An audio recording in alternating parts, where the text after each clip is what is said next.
Hi all, അസ്സലാമു അലൈക്കും. Welcome back to our channel Raihan's family vlog. അപ്പോൾ ഇന്നത്തെ വീഡിയോയിൽ ഇൻക്ലൂഡ് ചെയ്തിരിക്കുന്നത് 2 ദിവസത്തെ വിശേഷങ്ങളാണ്. അതായത് മിനിഞ്ഞാന്നത്തതും ഇന്നലത്തേതുമായിട്ടുള്ള. അപ്പോൾ കറുകലപ്പം എന്നൊക്കെ പറയില്ലേ, ഇലയട അല്ല, കറുകലപ്പം. ഈ ബേ ലീഫ് കൊണ്ട് ഉണ്ടാക്കൂല, ഇംഗ്ലീഷിൽ ബേ ലീഫ് എന്ന് പറയും കേട്ടോ. പട്ടേൻ്റെ ഇല ഉണ്ട്, അതുകൊണ്ട് ഒരു അപ്പം ഉണ്ടാക്കും കേട്ടോ, അരിപ്പൊടിയിൽ. അപ്പോൾ അതുണ്ടാക്കാൻ വേണ്ടിയിട്ട് ഇങ്ങനെ പുറത്ത് പറമ്പിൽ തന്നെ ഒരു മരം ഉണ്ട് കേട്ടോ. അപ്പോൾ അവിടുന്ന് ഇല പറിച്ചെടുക്കാൻ വേണ്ടി ഇങ്ങനെ പോയതാണ് കേട്ടോ. അപ്പോൾ ഇല പറിച്ചെടുത്ത് പിന്നെ അത് ബാക്കി കുറച്ച് ഇല ഉണ്ടെങ്കിൽ കൊണ്ടുപോകാമല്ലോ നമുക്ക് ബാംഗ്ലൂർക്ക് എന്ന് വിചാരിച്ചിട്ട് ഉണക്കിയിട്ട് ഇതിൻ്റെ ഇല ബിരിയാണിയിലൊക്കെ ഇടും കേട്ടോ. ഇത് അവിടെ ഞങ്ങൾക്ക് ഇത് പാക്കറ്റായിട്ടൊക്കെ കിട്ടും കേട്ടോ. ഇപ്പോൾ ഒരു പാക്കറ്റിൽ ഒരു 4-5 ഇലയൊക്കെ ഉണ്ടാവും. ഏകദേശം ഒരു 15 ഉറുപ്പ്യ 20 ഉറുപ്പ്യ എങ്ങാണ്ടാണ് ആ പാക്കറ്റിനൊക്കെ ഉണ്ടാവട്ടെ. അപ്പോൾ ഞാൻ ഉമ്മയും ഞാനായിട്ട് ഇങ്ങനെ നാട്ടിൽ വരുമ്പോൾ അവിടെ നിന്ന് ഇങ്ങനെ എടുക്കും കേട്ടോ, ഇല എടുത്തിട്ട് പോവാറുണ്ട്. അപ്പോൾ ഇത് ഞാൻ അതിൻ്റെ വീഡിയോ പിടിക്കാൻ വരുമ്പോഴത്തേനൊക്കെ അവിടെ വേഗം ഉമ്മയും കുഞ്ഞുമൊക്കെ വീഡിയോ എടുക്കുമ്പോഴത്തേനും അവർ വേഗം ആക്കട്ടെ, അവർക്ക് അറിയില്ലല്ലോ. അപ്പോൾ ആദ്യം ഒരു ബെല്ലം ഒരുക്കാൻ വെച്ചിട്ടുണ്ടായിരുന്നു കേട്ടോ. ഏതെങ്കിലും ഒരു 1/2 kg അടുത്തുണ്ടായിരുന്നു കേട്ടോ ബെല്ലം. അത് ഒരുക്കാൻ വെച്ചിട്ടുണ്ടായിരുന്നു. ആ ഉരുക്കിയ ബെല്ലത്തിലോട്ട് തന്നെ അരിപ്പൊടി അങ്ങനെ ഒഴിച്ചതാണ് കേട്ടോ. അരിപ്പൊടി അങ്ങനെ ഇട്ടതാണ് കേട്ടോ. ഇട്ടിട്ട് അങ്ങനെ കുഴച്ചെടുത്തതാണ്. ഈ പത്തിരിക്കൊക്കെ മാവ് വാട്ടൂലേ, അതേപോലെ വാട്ടിയെടുത്തതാണ്. അതിൽ ചെറുള്ളി ഇട്ടിട്ടുണ്ട് കേട്ടോ. കുറച്ച് ചെറുള്ളിയും ജീരകം ചേർത്ത് കൊടുത്തിട്ട് പിന്നെ ഒരു 3.5 കൈപ്പിടിയോളം തേങ്ങ ചേർത്ത് കൊടുത്തിട്ടുണ്ട്. ഒരു അരമുറിയോളം ചേർത്ത് കൊടുത്തിട്ടുണ്ടാവും കേട്ടോ തേങ്ങ. അപ്പോൾ ഞാനിത് എടുക്കാമെന്ന് വിചാരിച്ചപ്പോൾ അവരെ കുഴച്ച് കഴിഞ്ഞിട്ടുണ്ടായിരുന്നു. ഏകദേശം എനിക്ക് തോന്നുന്നു ഈ അപ്പമൊക്കെ എല്ലാവരും ഉണ്ടാക്കാറുണ്ട് നാട്ടിലൊക്കെ. നമ്മളുടെ അവിടെ ബാംഗ്ലൂരിലൊന്നും കാണാത്തേ ഉള്ളൂ.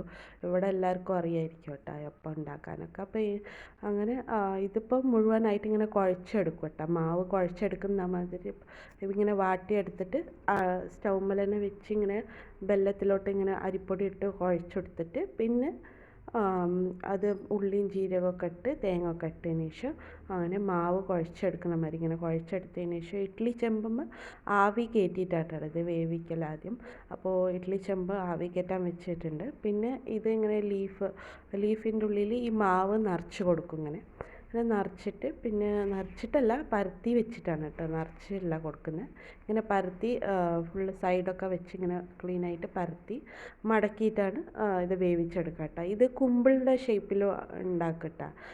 അപ്പോൾ ഇങ്ങനെ മുഴുവനായിട്ട് ഇത് ആക്കിയെടുത്തതിന് ശേഷമാണ് ആവിയിലിട്ട് വേവിക്കൽ.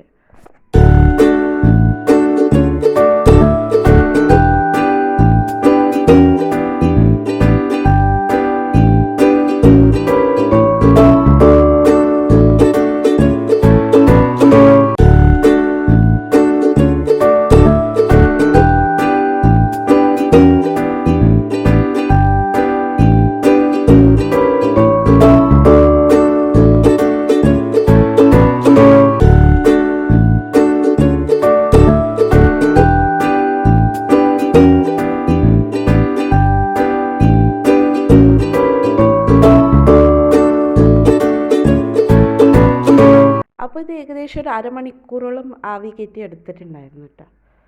പിന്നെ എല്ലാം അങ്ങനെ വെന്ത് കിട്ടിയിട്ടുണ്ട്. അപ്പോൾ എല്ലാം ആദ്യം കുറച്ച് ഇട്ടിട്ട് എടുത്തതിന് ശേഷം പിന്നെ ബാക്കിയുള്ളതൊക്കെ ഇട്ട് ആവി കയറ്റി എടുത്തിട്ടുണ്ടായിരുന്നു കേട്ടോ. ഇത് ചൂടോടെ കഴിക്കുന്ന നല്ല ചൂടൊക്കെ ആറിയിട്ടൊക്കെ അങ്ങനെ കഴിക്കുമ്പോഴേനുള്ള ടേസ്റ്റുള്ള, കാരണം ചൂടുകൊണ്ട് കഴിക്കുമ്പോൾ ഇത്തിരി ഒട്ടി പിടിക്കുന്ന മാതിരിയൊക്കെ തോന്നുന്നുണ്ട്. പിന്നെ ചൂടാറിയപ്പോൾ ശരിയായിരുന്നു അത്. അപ്പോൾ ഇത് വന്നിട്ട് ഞാൻ പണ്ട് ചെറുപ്പത്തിൽ ഞാൻ പറഞ്ഞിരുന്നില്ല, ചെറുപ്പത്തിലൊക്കെ കഴിച്ചിട്ടുണ്ട് നാട്ടിൽ വരുമ്പോഴൊക്കെ. പിന്നെ ഇപ്പോൾ കുറേ ആയപ്പോൾ ഒരു എന്താ പറയുക, ഒരു പഴയ ഓർമ്മ പോലെയൊക്കെ ഇങ്ങനെ തോന്നി ഇങ്ങനെ കഴിക്കുമ്പോഴൊക്കെ. അപ്പോൾ വൈകുന്നേരം രാത്രികൾക്ക് കഞ്ഞി ഉണ്ടാക്കാൻ വേണ്ടിയിട്ട് അതിൻ്റെ ഒപ്പം കൊള്ളിയാണ് കേട്ടോ. കപ്പക്കിഴങ്ങ് മുറിച്ചിട്ടിട്ട് അത് സ്റ്റൂ ഉണ്ടാക്കും.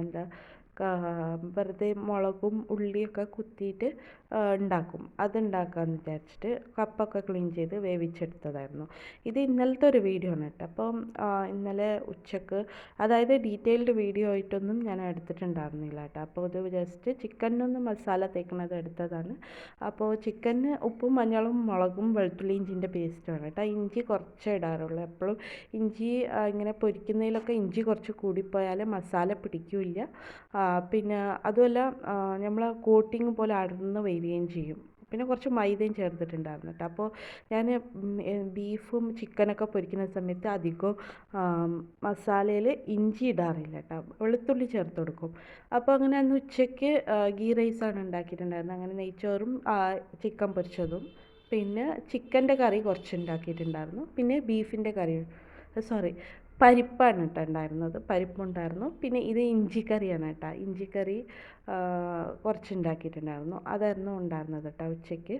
പിന്നെ വൈകുന്നേരം ആയപ്പോൾ ഇത് കക്കരി എന്ന് പറയും, ഇത് എന്താ മസ്ക് മെലൺ അല്ല, അത് മറ്റേ ഷമാം എന്നൊക്കെ പറയില്ലേ, അതല്ല, ഇത് കക്കരിയാണെന്നാണ് പറഞ്ഞത് കേട്ടോ. ഇത് കൊണ്ടുവന്നപ്പോൾ തന്നെ ഒന്ന് വല്ലാണ്ട് പഴുത്ത് കുറച്ചൊന്ന് ഉടഞ്ഞിട്ടുണ്ടായിരുന്നു. അപ്പോൾ ഇത് ജ്യൂസ് അടിക്കാനൊക്കെ എടുക്കും കേട്ടോ. ഇതിൽ തേങ്ങാപ്പാൽ ഒഴിച്ചിട്ടാണ് ഇത് ജ്യൂസ് അടിക്കുക.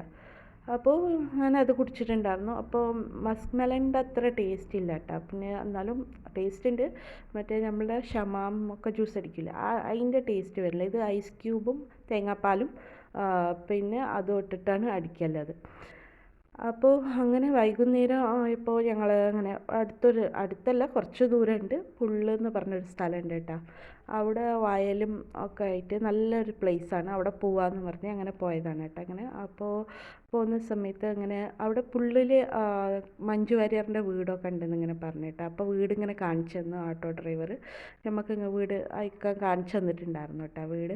അപ്പോൾ ആ ഭാഗത്ത് സൂര്യാസ്തമയം അങ്ങനെ കാണാൻ നല്ല രസമുണ്ടാവും കാണാൻ, ഇങ്ങനെ പാടത്തൊക്കെ ഇങ്ങനെ ഇറങ്ങുന്ന മാതിരി എന്നൊക്കെ പറഞ്ഞ്. ശരിക്കും ഞങ്ങൾ പോയപ്പോഴേക്കും മേഘമൊക്കെ മൂടി, അത് ശരിക്കൊന്നും കാണാനൊന്നും പറ്റിയിട്ടുണ്ടായിരുന്നില്ല.